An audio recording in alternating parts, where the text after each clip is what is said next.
Bismillahirrahmanirrahim. Quote of the day is: If you are grateful, I will surely increase you in favor. This is the quote from Al Quran. My name is Dr. Amna Khalid. I'm PGR Community Medicine and I will be presenting the topic of dengue under the kind supervision of Professor Dr. Saira Afzal, who is Dean Institute of Public Health.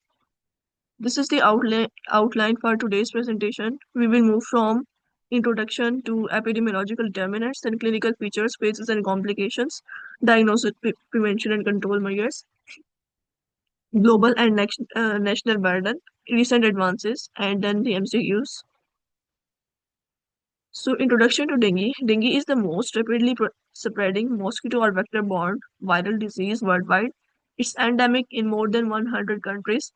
It's a major public health problem in tropical and subtropical regions. It causes outbreaks, epidemics, and significant health system burden.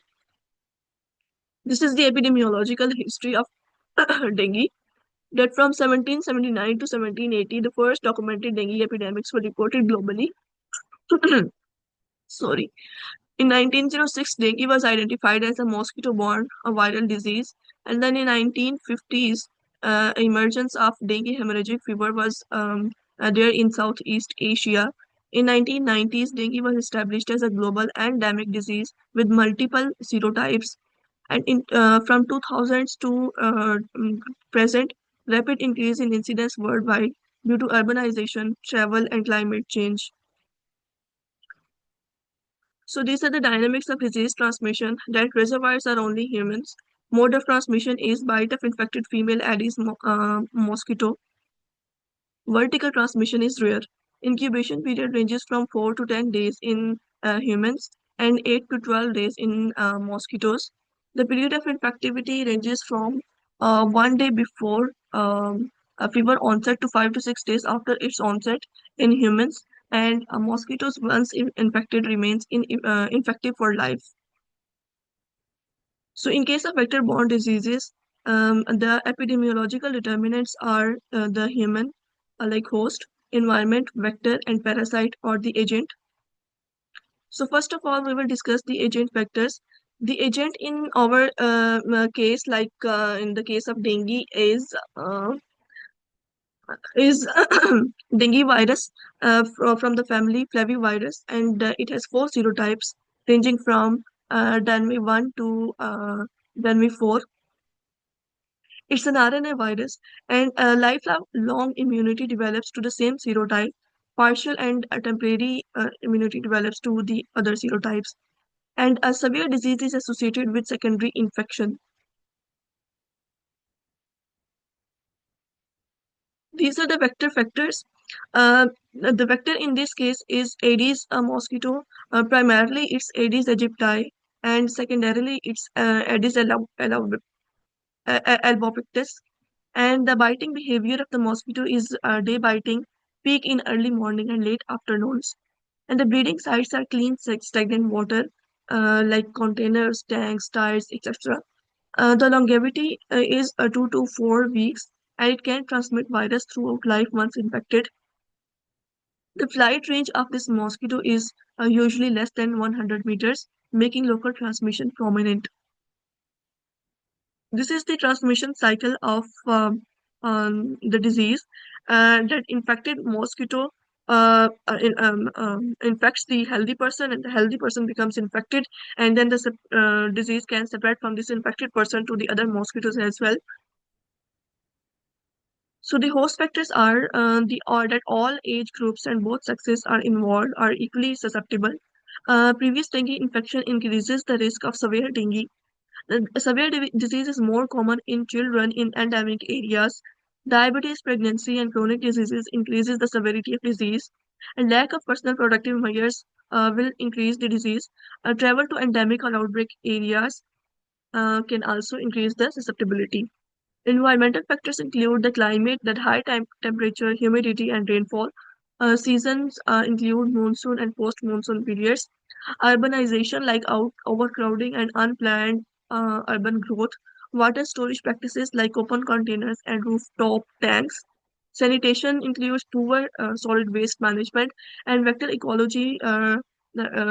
means a presence of Aedes breeding sites near homes. These are the major clinical features, including sudden high-grade fever, severe headache, retroorbital pain, myalgia, and arthralgia.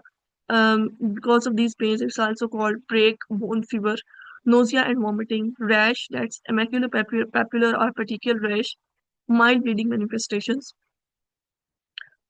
Then comes the clinical phases of dengue that includes febrile, critical, and recovery phase. Febrile phase lasts from 2 to 7 days, and the symptoms in this phase are sudden high-grade fever, headache, retroorbital pain, myalgia, arthralgia, rash, nausea, and vomiting. Warning signs are usually absent in this stage.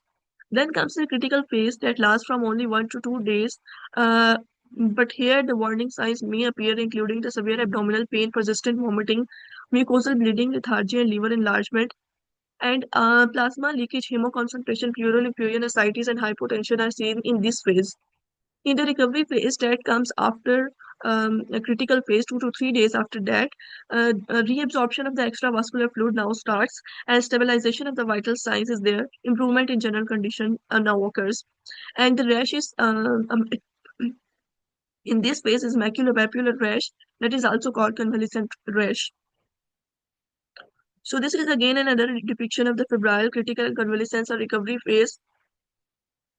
That you can see that in the febrile phase, the symptoms like high-grade fever and other are mentioned, and then potential complications of each phase are also given in this picture. In the febrile phase, dehydration can occur. Um, uh, um, a hemorrhage is rare, and convulsions due to high-grade fever can be there.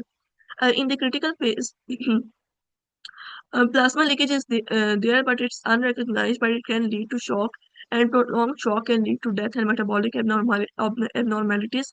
In the recovery phase, the intravascular fluid overload can cause complications. So again, this picture shows the three phases. You can see that in the upper line, uh, fever is there in the febrile phase, and then it settles. Dehydration is the main complication in the febrile phase, and shock and bleeding in the critical phase.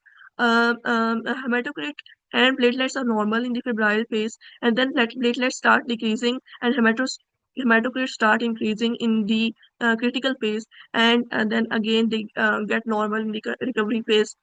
Viremia is there in the febrile phase, and the IgM and IgG antibodies can be detected after that in the critical phase, and especially in the recovery phase. These are the WHO case definitions of the suspected dengue, probable, and confirmed case of dengue. A suspected dengue is labeled when there is acute febrile illness with two or more of these symptoms like nausea and vomiting, um, rash, aches and pains.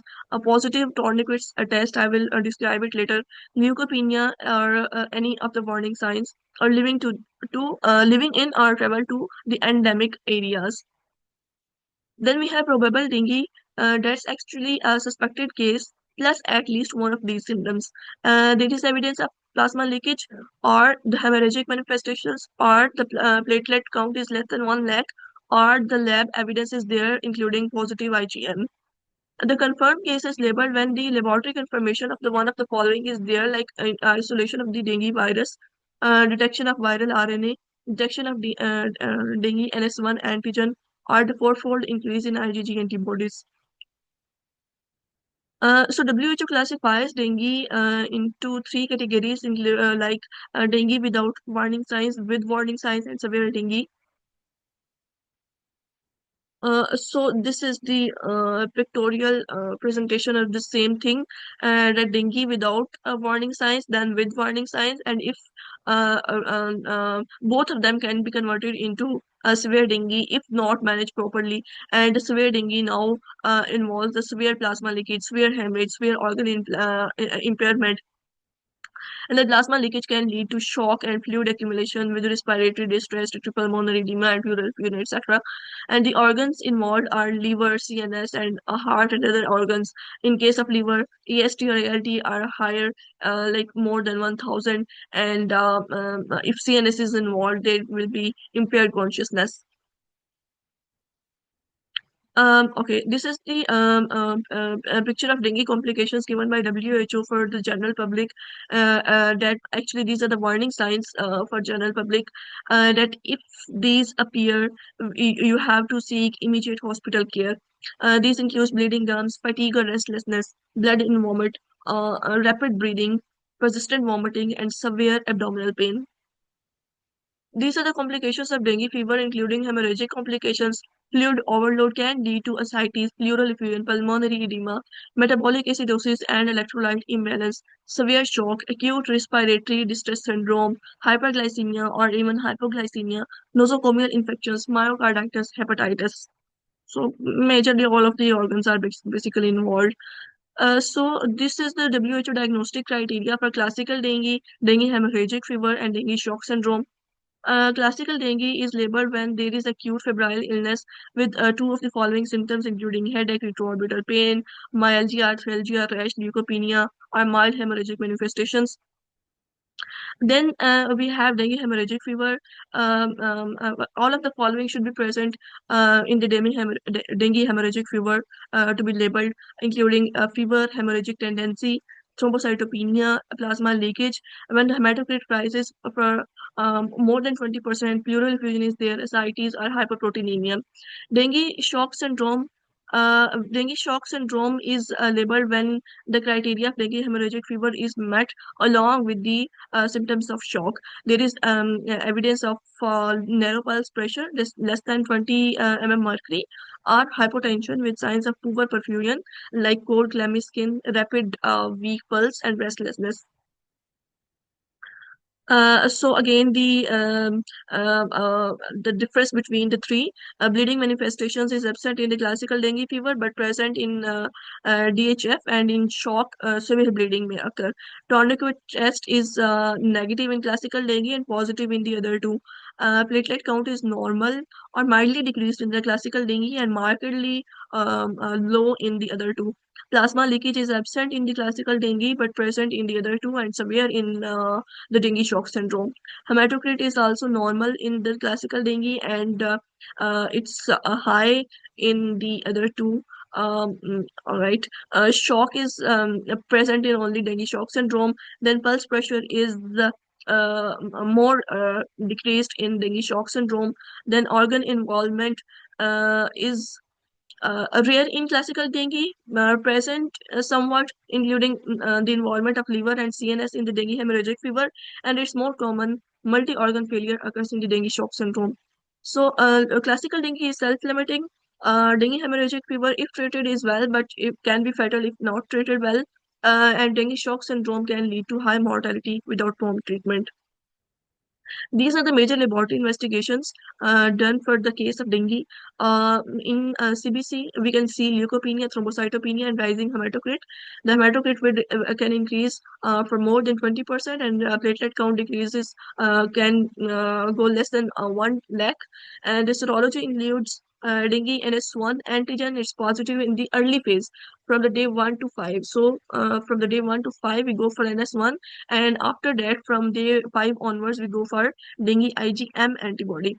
But the dengue IgG antibody is basically for the secondary infection. It's high in the secondary infection.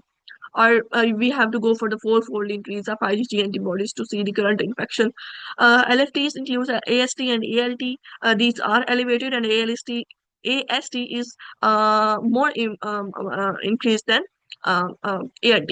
Serum albumin and total protein are decreased due to the plasma leakage. Coagulation profile, including PT and APTT, are also prolonged in the severe disease.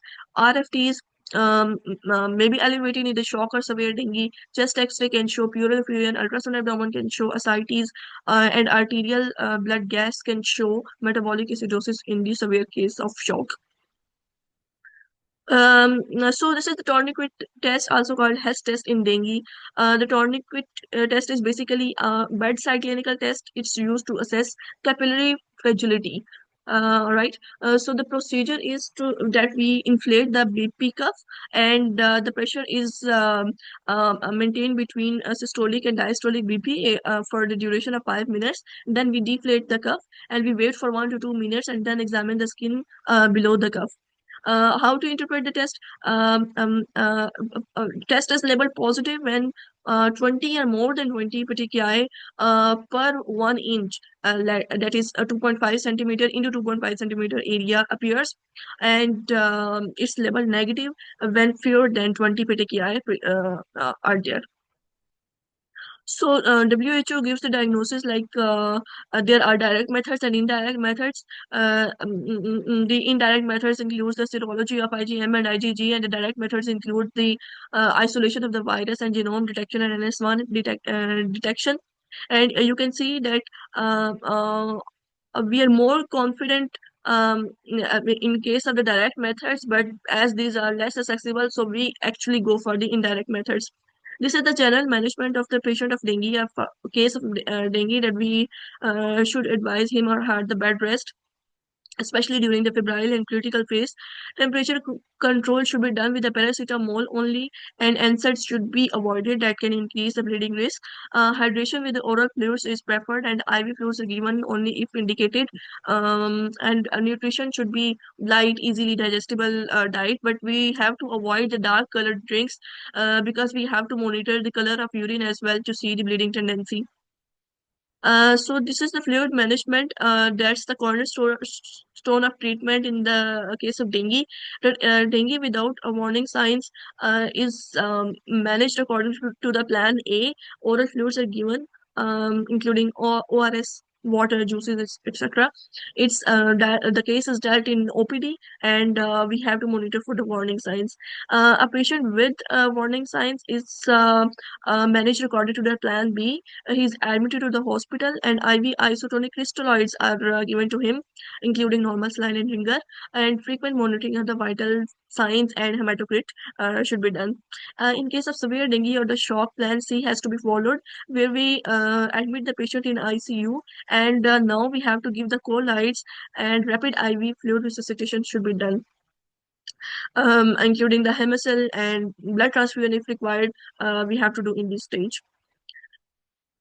These are some don'ts of dengue. We don't have to give NSAIDs. We don't have to administer the IM injections or the administration of steroids. We should not go for the prophylactic antibiotics or the prophylactic platelet transfusion. We have to monitor the patient on the basis of the clinical monitoring.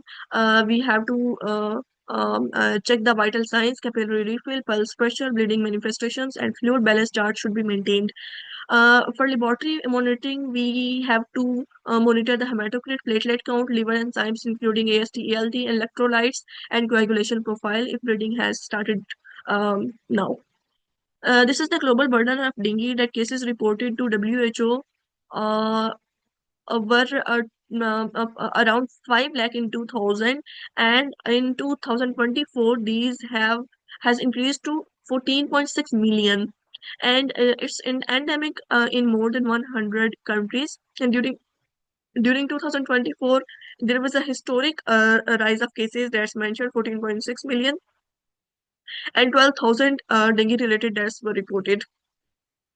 The region of Americas also contribute 13 million cases, and these are reported to WHO. And from January to July 2025, over 4 million cases are reported, and over 3,000 deaths have been reported from 97 countries. This is the report from WHO website. So this map shows the dengue fever infections. The data was from 2021. The darker the color is, the more the number of cases are there. And you can see in Pakistan in 2021, 2.63 million new cases were identified. These are the dengue fever deaths. The data is again from 2021. The darker the color, the more the cases, the more the deaths.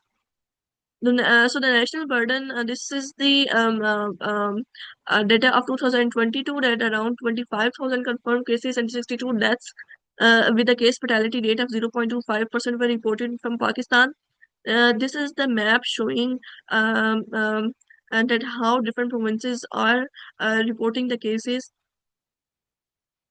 and the bigger the circle, more the cases. This is the data from 2025, since January till 13th December of 2025. 1,90,690 cases have been reported from Pakistan. These are the confirmed cases, including this confirmed, probable, and the suspected cases, and then the total. And you can see that from Lahore, 18,090 cases have been reported in this year. So now we move to the prevention of dengue, including the primary, secondary, and tertiary prevention.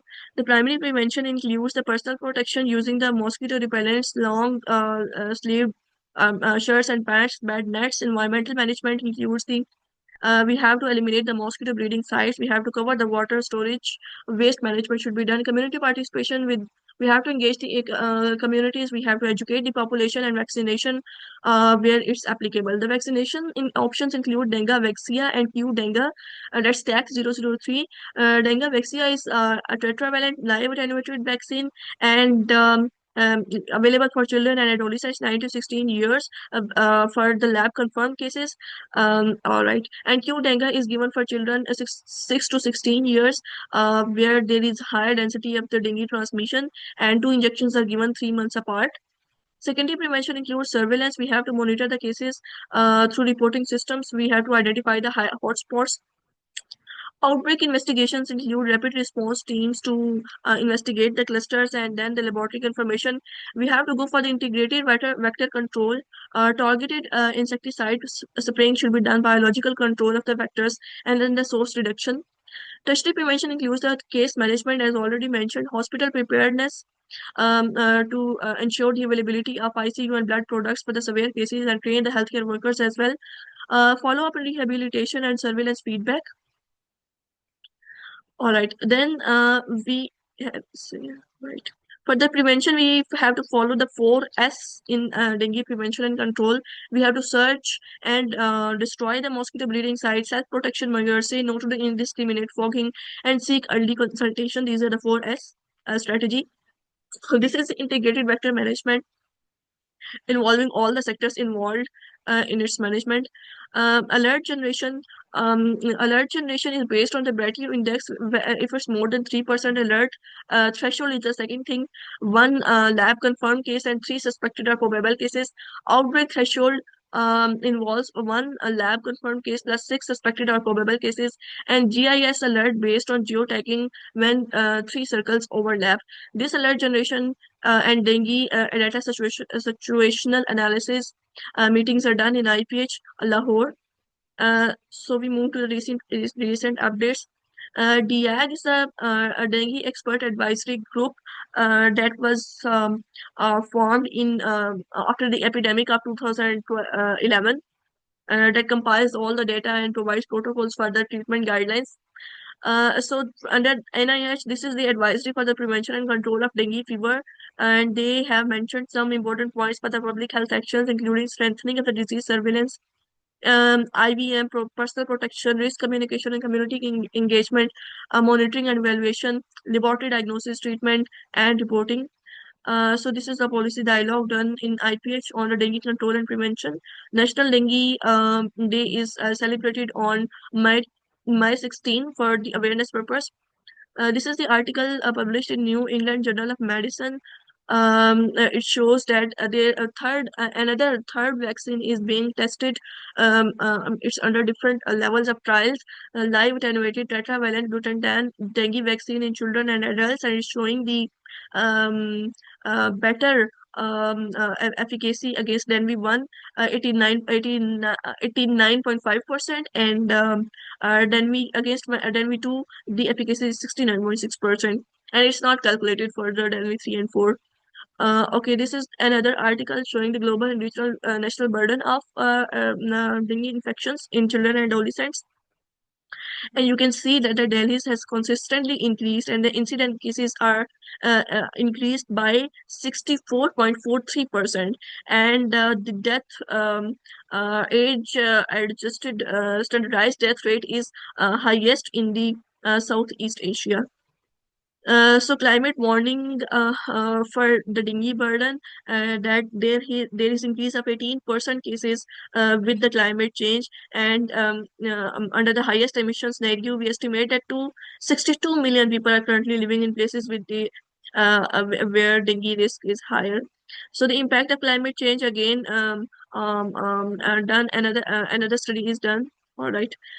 Now we go to the practice of MCQs. The first question is: during monsoon season in Karachi, a 25-year-old man presents with fever and body aches. Several neighbors report similar symptoms. What is the most likely mode of transmission? Option A, airborne; B, fecal-oral; C, mosquito bites; D, direct contact with blood; and E, contaminated food.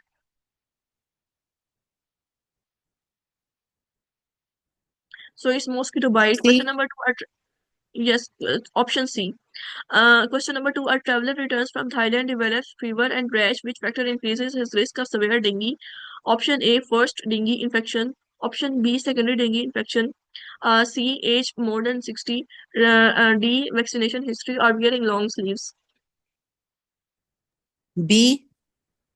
Yes, secondary dengue infections are more severe.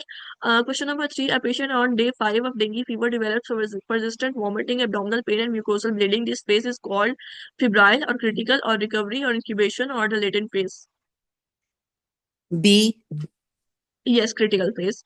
Question number four: a patient with mild dengue has high fever but is maintaining oral intake. What is the most appropriate management? Option A, IV fluids only, paracetamol and hydration, NSAIDs for pain, aspirin therapy, or antibiotics. B. Yes, B is the right option as he's maintaining the oral intake. Question number five: a patient with dengue develops plasma leakage and low blood pressure.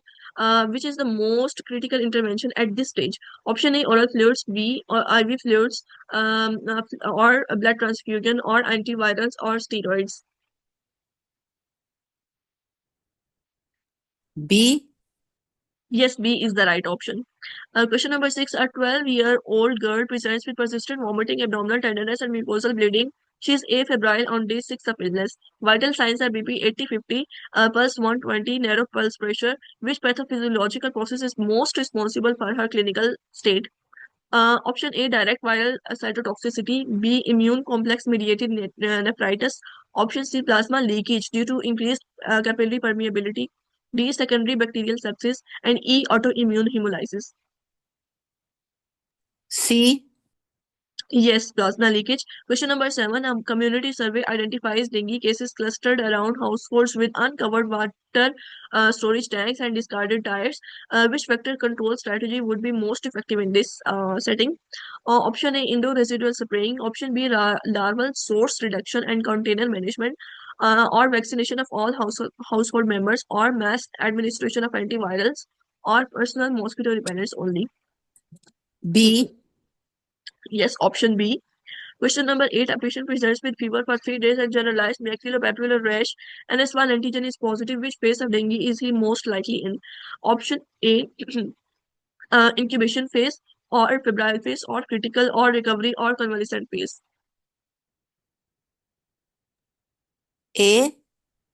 No, it's the febrile phase. He's at 3 days of fever, and then NS1 is positive during the first 5 days, and that's the febrile phase.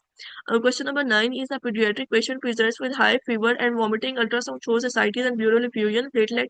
Count is around 40. Which complication is he most at risk for in the next 24 hours? Option A, fulminant hepatitis; B, dengue shock syndrome; C, acute kidney injury, or encephalopathy or pneumonia. B. Yes, B is the right option. Last question is: during a dengue outbreak in an urban area, which factor most contributes to the rapid transmission within households? Option A, mosquito flight range of less than 100 meters. Option B, seasonal rainfall only. C, urban sanitation alone. D, human to human airborne spread. Or E, direct contact with patient blood.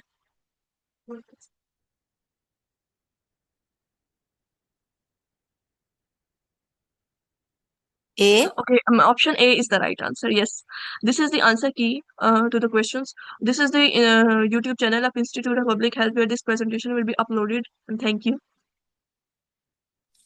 Thank you so much. It was a very good and informative presentation. Thank you, Dr. Amna.